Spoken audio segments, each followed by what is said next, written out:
Hello అండి. ఈరోజు మన కిచెన్లో వచ్చేసి పుంటి బొడ్డెల పచ్చడి ఫ్రెండ్స్. పుంటి బొడ్డెల పచ్చడి అంటే మనం ఇప్పుడు గోంగూర చెట్లు పెద్దగా అయిపోతాయి కదా, చాలా పెద్దగా అయిన తర్వాత వీటికి గింజలు రావడానికి మొగ్గల్లాగా వస్తాయండి ఫ్రెండ్స్. ఆకు కాక మొగ్గలు పూస్తాయి. ఆ మొగ్గలు గింజల్లాగా మారి దానికి పక్కకు చూడండి, ఆ మొగ్గలకి రెక్కల్లాగా ఉంటాయి. ఆ రెక్కలు తెంపి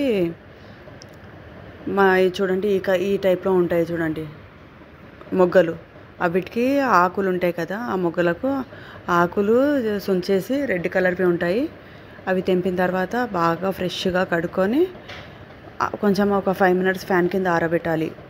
వాటర్ అంతా ఇంకిపోయిన తర్వాత ఒక జల్లీలో పెట్టుకొని అప్పటి వరకు మనము నువ్వులు ఫ్రై చేసి పెట్టుకోవాలి. బ్రౌన్ కలర్ వచ్చే వరకు ఆయిల్ వేయకుండా డ్రై రోస్ట్ చేసి చూడండి ఒక 50 గ్రామ్స్ నువ్వులు అలాగా మిక్సీ జార్లో మిక్సీ పట్టుకోవాలి మెత్తగా. తర్వాత అందులో మనం ఒక 100 గ్రాముల పచ్చిమిర్చి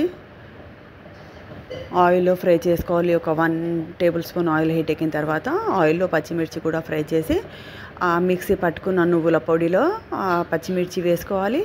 అందులోనే ఒక 10-12 వెల్లుల్లి రెప్పలు, ఒక 1 టీ స్పూన్ సాల్ట్ వేసుకోవాలి. అవి మిక్సీ పట్టుకోవాలి. అప్పటి వరకు చూడండి, మనము పచ్చిమిర్చి రోస్ట్ వేయించుకున్నాం కదా ఆయిల్ వేసి, అదే గిన్నెలో ఇంకొంచెం ఆయిల్ వేసుకొని మనము ఈ విధంగా మెత్తగా అయ్యేటట్టు చేసుకోవాలి. ఇవి పుంటి బొడ్డెలు అంటారు దీన్ని విలేజ్లో అయితే. ఇంకా మీరేమంటారో ఫ్రెండ్స్, మీరే కామెంట్ పెట్టి చెప్పండి. ఇప్పుడైతే మేమైతే దీన్ని పుంటి బొడ్డెలు అంటాము. ఈ మొగ్గలు ఉంటాయి కదా, గోంగూర చెట్లకు కాసే మొగ్గలు.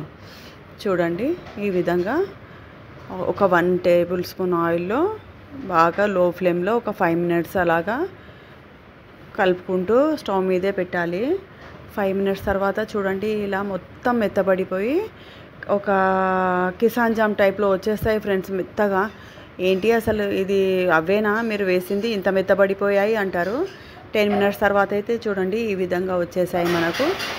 సేమ్ అయితే కిసాన్ జామ్ పేస్ట్ లాగే ఉంది ఫ్రెండ్స్. ఈ విధంగా అయిపోయిన తర్వాత స్టవ్ కట్టేసి దీన్ని ఫ్యాన్ గాలికి చల్లారనివ్వాలి ఒక 10 మినిట్స్.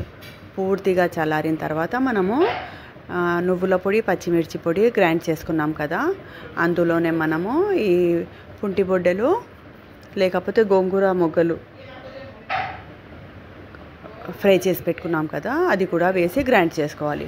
తర్వాత కొంచెము పోపుకు ఆయిల్ ఎక్కువ వేసుకోవాలి ఫ్రెండ్స్. ఒక 3-4 టేబుల్ స్పూన్ ఆయిల్ హీట్ ఎక్కిన తర్వాత అందులో జీలకర్ర, ఆవాలు, ఎండుమిర్చి, ఇంకా ఇష్టం ఉన్న వాళ్ళు కరివేపాకు కూడా వేసుకోవచ్చు. చూడండి, ఇది బ్రౌన్ కలర్ వచ్చే వరకు, ఎండుమిరపకాయలు కూడా బ్రౌన్ కలర్ వచ్చే వరకు ఫ్రై చేసుకొని అందులో మనము చల్లారిన తర్వాత కొంచెం ఒక 1/2 టీ స్పూను పసుపు కూడా వేసుకోవాలి. ఎందుకంటే అది రెడ్గా ఉంది కదా పచ్చడి, కొంచెం కలర్ఫుల్గా రావడానికి. మనము అందులో చూడండి, ఈ విధంగా పసుపు వేసుకున్న తర్వాత కొంచెం వేడిగా ఉన్నప్పుడే జార్లో నుండి తీసి పచ్చడి అందులో పోపులో వేసుకోవాలి. వేడిగా వేసుకుంటేనే చాలా అంటే చాలా బాగుంటుంది. ఆయిల్లో వేడి ఆయిల్లో ఉడికి సూపర్ అంటే సూపర్ గోంగూర పుంటి బొడ్డెల పచ్చడి రెడీ అయిపోయింది. దీంతోపాటు మేమైతే పప్పు చేసుకున్నాము, టమాటా పప్పు.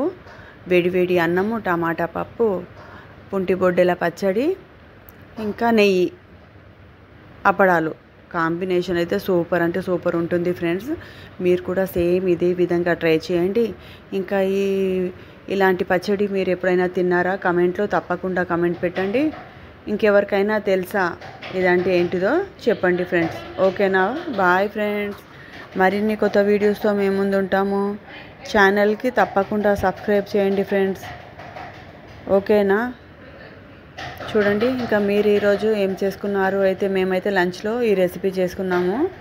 ఇంకా మీరేం చేసుకున్నారో కమెంట్లో అయితే తప్పకుండా కమెంట్ పెట్టండి. ఓకేనా ఫ్రెండ్స్? ఇంకా మా రెసిపీస్ మీకు ఎలా అనిపించాయో కమెంట్ పెట్టడం మాత్రం మర్చిపోకండి. కొత్తగా చూసేవాళ్ళు ఛానల్కి సబ్స్క్రైబ్ చేయండి. Bye friends.